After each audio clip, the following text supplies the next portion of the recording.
சீசர்கள் என்ன செஞ்சாங்கன்னா, ஆண்டவரிடத்துல ஆண்டவரை அவங்க வருகைக்கும் உலகத்தோட முடிவுக்கும் அடையாளம் என்னன்னு சொல்லி கேட்ட பொழுது இயேசு சொன்னாரு. மத்தேயு 24:4 இயேசு முதல்ல அவங்களுக்கு சொன்ன ஒரு பதில் என்னன்னா, நீங்க வஞ்சிக்கப்படாதபடிக்கு, ஒருவனும் உங்களை வஞ்சியாதபடிக்கு எச்சரிக்கையா இருங்க. முதல்ல நீங்க வஞ்சிக்கப்பட கூடாது.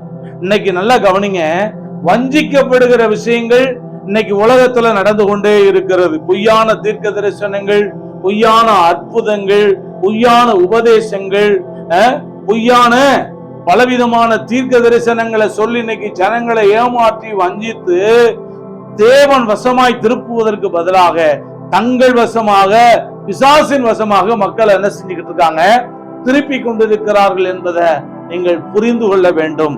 இயேசு அவர்களுக்கு, சீஷர்களுக்கே சொன்னார் முதல்ல வார்த்தை, நீங்க முதல்ல வஞ்சிக்கப்படாதபடிக்கு, ஒருவனும் உங்களை வஞ்சியாதபடிக்கு எச்சரிக்கையா இருங்க.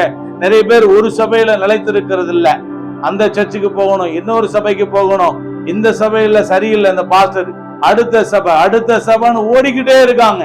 இப்படி ஓடிக்கிட்டே இருக்காத, உருப்படியா ஒரு சபையில இரு.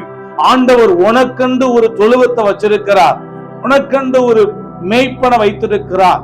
நமக்கு எல்லாருக்கும் மெய்ப்பன் ஆண்டவர் இயேசு கிறிஸ்து.